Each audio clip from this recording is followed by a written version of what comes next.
Hey, I'm Riley. Grab a drink, get comfy. This is Riley Reads the Internet. If this makes your day 1% better, you know what to do. Now, today's first story. I messed up. Not in a big, headline way, just your classic domestic landmine. The kind you only notice after it explodes. Speakerphone is the final boss of Say It Out Loud. Backstory. My wife has this close friend. By extension, I'm friendly with the friend's husband. More barbecue small talk than call me at 2 a.m. A while back, during one of their catch-ups, the friend told my wife they'd tried a certain adult accessory. She said she loved it. My wife, being open with me, as couples should be, passed that along. Here's where I made the wrong choice. I turned it into a running bit. In private. Just us. No audience, no malice. I'd toss out goofy celebrity riffs with the word sleeve jammed in like a bad remix. Keanu sleeves. Sleevey Ray Vaughan. Elvis press sleeves. Stupid? Absolutely. Did it make us snort laugh while we cooked dinner? Also yes. At first, she scolded me. Don't be a jerk. Then she smirked. After a week, she joined in. Now it's a shared gag. Low stakes, harmless. Or so I thought. Cut to last night. I get home from work, switch cars, plan a quick grocery run. My wife calls out from the kitchen that her friend's husband is swinging by at 6 to borrow my power washer. I toss back easy and confident, no problem, I'll be back. Wouldn't keep Grover Cleveland waiting. Silence. Then I feel it, the heat of a stare. I look up. That look says everything, and from the phone on the counter I hear a faint, "What was that?" My stomach drops. She's on speaker. With her friend. She pivots hard. "Oh, nothing," she says, scrambling the conversation like egg whites and changing the subject so fast the room tilts. I bail to the store before I start laughing and make a small mess into a whole disaster. In the car, reality sets in. The joke wasn't meant for public release. Definitely not meant for the person adjacent to the topic. It's one thing to riff in private. It's another to drop the punchline into a live call like a lead weight. I come back later. She's not amused. The dog, by the way, is thrilled to see me, probably because he thinks I'm moving into his house now. My wife lays it out. I crossed the line. I made her look bad in front of her friend. The joke is mean if it leaks out of our kitchen. And she's not wrong. Here's where I'm at. Two truths can sit at the same table. Truth one. I messed up. When you know a joke leans personal, you don't toss it blind into a room. That's on me. Truth 2. She did give me the ammo and didn't say the magic words, "You're on speaker." With certain topics, that disclaimer is the seatbelt. You don't notice it until you crash. We talk. It's clipped. Not a fight, just careful sentences, pointed edges. The friend called back to confirm the time for the pickup, and everything sounded normal on the surface. Underneath? Yeah, choppy water. Later, I'm washing dishes and replaying it. The bit came from a place of private humor, not cruelty. But the second it left our bubble, context evaporated. Without context, it's not a shared wink, it's a jab. And even a soft jab lands wrong when someone didn't sign up to be the punchline. If you're taking notes at home, here's the simple rule I forgot. Private jokes are like houseplants. They don't love direct sun. Keep them inside, water them with restraint, and do not gift them to your neighbor unannounced. We set some boundaries. No jokes that hinge on a friend's intimate details. If either of us hears a phone line click into speaker, we say it out loud. And maybe, just maybe, I retire the sleeve cinematic universe before the franchise crashes at the box office. Do I still think Grover Cleveland is clever? Yes. Do I think it belongs anywhere near a live call with the person indirectly featured in the gag? That's a firm no. Not everything that's funny in the kitchen needs to leave the kitchen. Some lines are better as refrigerator magnets, seen by two, laughed at by two, forgotten by morning. A good rule? If the joke needs a closed door, don't toss it through a speaker. So yeah, doghouse energy for a bit. I'll live. I'll also apologize like I mean it, because I do. It wasn't about malice. It was about timing, tone, and the missing context that speakerphone yanks away. Final remark. Privacy is a trust fall. Easy when your partner's hands are ready, ugly when you both look away for 1 second. She shared something with me because we're a team.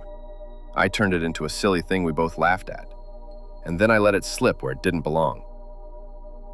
Next time, I check the room, I check the phone, and if the joke needs a nudge to stay inside, I swallow it, because keeping trust intact beats a clever line every single time. Okay, on to the next story. I didn't think much of the heat in my cheeks at first, just a little flush, a prickly tingle across the face, and a nose so stuffed it sounded like I'd slept in a hayloft. Maybe allergies, maybe the weather, maybe me being dramatic. Last April, my doctor put me on an antidepressant. It helped. My mood lifted, my fuse got longer. I could finally breathe without picking a fight with the air. Then I started seeing someone new. It felt easy, great chemistry, lots of laughing, and the kind of kissing that makes time go weird. Except, one detail refused to cooperate. Let's say the biology department missed the memo. I told myself, late 30s, nerves, give it time.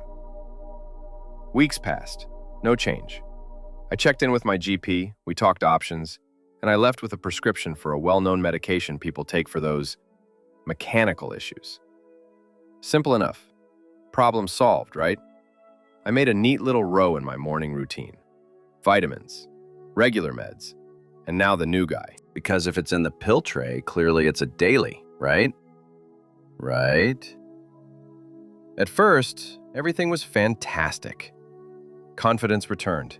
My energy spiked like a teenager with a new skateboard. Motivation? Sky high.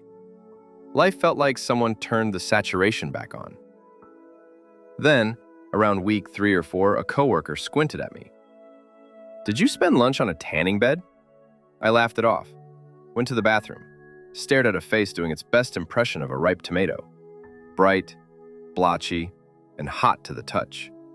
I blamed the sun, or maybe soap, or life. I bought creams, I tried lotions, antihistamines, face masks.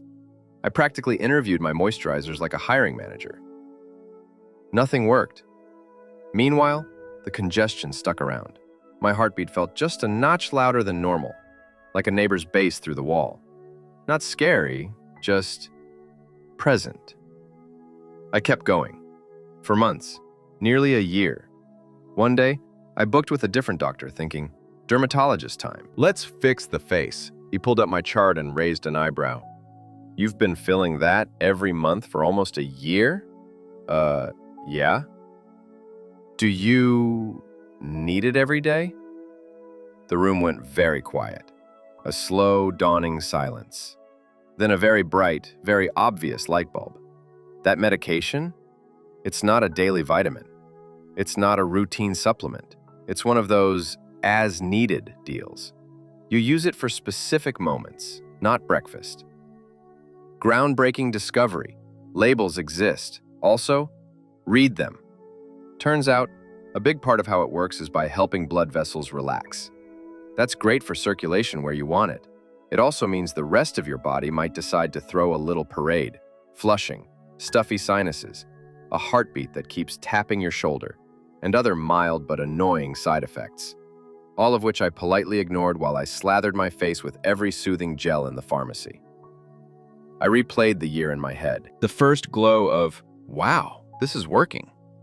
The gradual shift to, why am I blushing at spreadsheets? The way I waved off every clue because the main things seemed fixed and I didn't want to rock the boat. I'd essentially built a daily ritual around a not daily thing and called it being responsible. The new doctor wasn't judgmental, just curious. You must have quite a stockpile, he said, dry as toast. I laughed too loud. Are you flirting with me, Doc? He wasn't. He was asking a normal, reasonable question about supply and demand. I was the one cracking jokes to avoid admitting I'd been operating on autopilot for 11 months.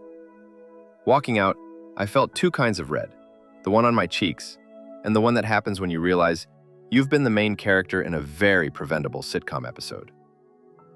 I stopped the daily routine. Slowly, my face cooled off. The congestion eased. The internal drummer boy chilled out. Not instantly, but in that steady, reassuring way that tells you your body likes you again. The lesson hit harder than the embarrassment. Just because a doctor prescribes something doesn't mean it lives next to your multivitamin. Some meds are take when needed, not take with toast. And if you're unsure, ask. Labels are there for a reason. Doctors, too. I had turned an easy fix into a year-long mystery because I made assumptions and then doubled down with confidence. Confidence is great. Confidence plus zero reading, that's how you invent new skin tones. Looking back, the signs were obvious. That's the thing about hindsight. Clues grow neon. But it's also human to latch onto the first solution that works and protect it like a secret recipe. I told myself I was being proactive. Really, I was being convenient. If it fits the routine, it must be right. Until it isn't. What surprised me most was how quickly I explained away the symptoms. Hot face? Probably the weather. Stuffy nose? Allergy season. Heart knocking a little? Too much coffee. I stacked tiny excuses like Jenga blocks, then acted surprised when the tower wobbled. I'm not beating myself up. I'm just awake about it now. There's a difference between being consistent and being careless. I was the second one, wrapped in the costume of the first. Some conversations are worth having sooner. Hey, is this a daily? Could have saved me a year of red-cheeked selfies and a drawer full of unnecessary refills. And yes, I know the name. Sildenafil, with all its syllables. I learned how to spell it after the plot twist. Would have been nice to learn how to use it before. There's also the ego piece. You don't want to look clueless in a doctor's office, so you nod along. You fill in the blanks yourself. You tell yourself you'll read the insert later. Later turns into never. Meanwhile, your face is auditioning for permanent blush. Pro tip: pride is not a skincare routine. The relationship part? That got better when I wasn't micromanaging the problem. Less worry, more presence.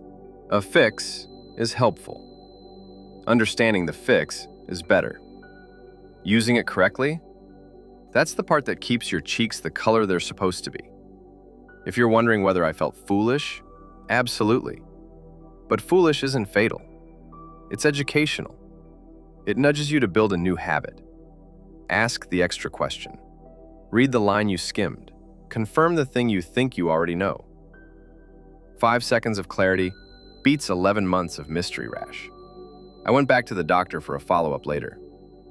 We laughed about it, gently. He walked me through the basics again, making sure I heard the words and not just the vibe. No lectures, just clarity. The kind that replaces guesswork with a plan that actually fits real life. And in case it needs saying, this isn't me glamorizing anything. Meds aren't toys, they're tools. They come with instructions, timing, and trade-offs. Treat them like a hammer, and you'll end up tapping everything that looks like a nail, including your own face. My takeaway is not never make mistakes. It's make smaller ones and fix them faster. The moment my brain switched from daily maintenance to situational use, the rest followed. Heat faded, nose cleared, drummer boy retired. I went back to looking like me instead of sunburned by a desk lamp. So here's where I land. I feel better. I feel smarter. And yes, a little humbled. I used to think being thorough meant doing more.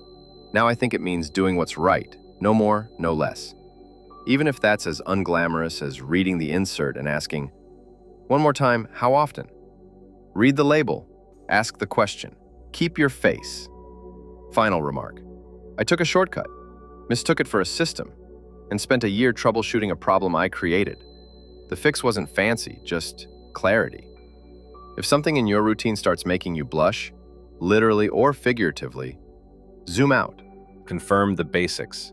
Your body will thank you. Your cheeks will too. Now, the final story. Today, I messed up by getting a tribute tattoo for my dad. That turned out to be my mom in a coconut bra. He passed a few months ago. We were close. That kind of close where the quiet feels louder when they're gone. He had a bunch of tattoos, but One lived rent-free in my head. A cheesy pinup on his calf. Hawaiian skirt, coconut top, retro smile. The art wasn't great. Most of the color had faded into soft ghosts. When we were kids, he'd let us color it in with markers while he napped. We thought it was hilarious. Mom didn't. I never got why, until now. 2 weeks after the funeral, I'm wandering the city to keep my brain from looping. I pass a tattoo shop. Walk in just to look. You know how that goes. A few hours later, I walk out with a perfect recreation of Dad's pinup. Updated lines, clean color, same pose. It felt like carrying a piece of him forward. A grief purchase, but with needles. We've all been there. I head home, ready to show Mom. My aunt, Dad's sister, is already there. I pull up my shirt, reveal the ribcage masterpiece, and wait for the big sentimental moment. My aunt bursts into laughter so hard she can't breathe. Mom just freezes. Not the reaction I ordered. I'm standing there, confused, like a dog hearing a vacuum cleaner for the first time. Then my aunt wipes her eyes and goes, "Well, congrats. You've got your mom on you forever. In a beach outfit. Nice choice." My brain blue screens. Mom? No way. The hair on the tattoo is black. Mom's been blonde since forever. But the story comes out. Early in their dating days, Mom tried a dark hair phase. Wore a tropical outfit to a party. Dad snapped a photo, then, because subtlety wasn't his thing, had it tattooed a few weeks later. Romantic, if you squint. Also, a decision. Mom hated it. She almost ended things back then. The only truce? Dad swore never to tell anyone the origin story. He kept that promise so hard that even his kids had no clue. I spent my childhood coloring in a secret. Some families have heirloom recipes. Yours has legacy pinups. I look at Mom. She's doing that polite, slow blink that means a situation just became a situation. Then she exhales and says she doesn't mind now. Time softens edges. She even calls it kind of funny, which is generous. I nod, but inside I'm trying not to picture the world's most awkward family photo. Me, Mom, and Mom's cartoon double in a coconut bra. To be fair, the artist did great work. The lines are crisp, the color pops. The placement, on my ribcage, means I can keep it covered, which feels like the bare minimum of sanity here. But every time I catch it in the mirror, my soul does a small somersault. I wanted a link to Dad. I got a permanent reminder that my parents had a wild year and made impulsive choices. I start bargaining with reality. Maybe it's not that obvious. Maybe it's just a generic pinup. Maybe no one will connect dots they don't know exist. Then my aunt, always helpful, goes, "It's exactly that photo from the party at Lakeview. Remember the lanterns? Fantastic, there's a reference image." Mom fills in details I never asked for because, shockingly, I never imagined this conversation. The dress was borrowed. The party was loud. Everyone was young and dramatic. The next morning, Dad woke up, said, "I'm doing something big," and booked the appointment. That was Dad. Full send, zero brake taps. It's how he loved, worked, and, apparently, decorated his legs. Impulsive men walk so tattoo artists can run. Grief is weird. It makes you reach for anchors, and sometimes you grab the nearest thing that looks like your person. I saw Dad's pinup as his story, not anyone else's. I thought I was repeating his memory. Turns out, I repeated his secret. Now I'm stuck in the world's most specific dilemma. Do I keep the tattoo and learn to live with the fact that it's basically Mom, just filtered through vintage ink? Or do I start the removal process? Months, maybe years of laser treatments. Because I can't handle explaining this every time someone at the beach asks, "Cool piece, what's the story?" Here's what I know. 1, the intent was pure. I wasn't being edgy. I was trying to hold on to Dad with something tangible. 2, Mom's not mad, slightly amused, mildly haunted, but not mad. That helps. 3, this is the kind of tale you can't unlearn. Now that I know, I can't unknow. I go down the mental flowchart. Cover-up? Maybe. But cover-ups need more ink, more size, and this design is already bold. Also, anything island risks echoing the original. I'd end up with a palm tree that still looks like a wink. Removal? Possible, but expensive, time-consuming, and ironically its own weird tribute, repeating Dad's boldness with my own stubborn follow-through. Or I could keep it and treat it like the complicated artifact it is, a little fossil of young love and questionable choices. Not every keepsake has to be wholesome. Some are just honest. There's also the privacy factor. The piece lives on my ribcage. I can hide it under a t-shirt, which is great because I do not need to introduce the world to, "Mom, but make it vintage beach." I can choose when it appears and to whom. That matters. It turns a public mistake into a private lesson. I think about Dad a lot while I'm deciding. He would have laughed first. Then he would have hugged me, eyes doing that shine he got when he felt understood. He didn't plan for this outcome. No one could, but he'd get it. Repetition is a kind of love. We copy the parts that comfort us, even when we don't know the whole story. Which is the real kicker, isn't it? We rarely know the whole story. Families run on patchwork, half-told memories, sealed promises, jokes nobody outside the circle gets. I grew up coloring in his tattoo without context. Now I've got the context in permanent ink. It's not the tribute I meant to make, but it's the one I've got. So here's where I land, for now. I'm not sprinting to the laser clinic. I'm also not parading this thing at pool parties. I'm going to sit with it. Let the weirdness breathe. If 6 months from now it still feels like a billboard for accidental Oedipus vibes, I'll book consultations and get professional advice on removal or a smart cover. If it softens into what grief often becomes, complicated, yes, but bearable, I'll accept it as a messy human keepsake. Grief is a lousy architect. It builds additions you don't expect.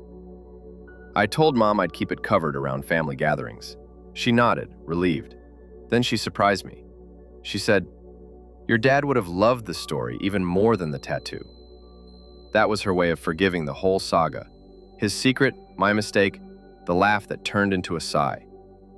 We both stood there looking at a piece of art that suddenly held 30 years of memory. Later that night, I traced the lines with my eyes and tried to see what Dad saw. Not the outfit, not the party, just the moment you realize someone might be your person, and you do something big to mark it. He was never careful with grand gestures. He just picked his lane and floored it. I inherited that part. I also inherited his talent for learning the lesson after the fact. If you ask me the moral, it's this.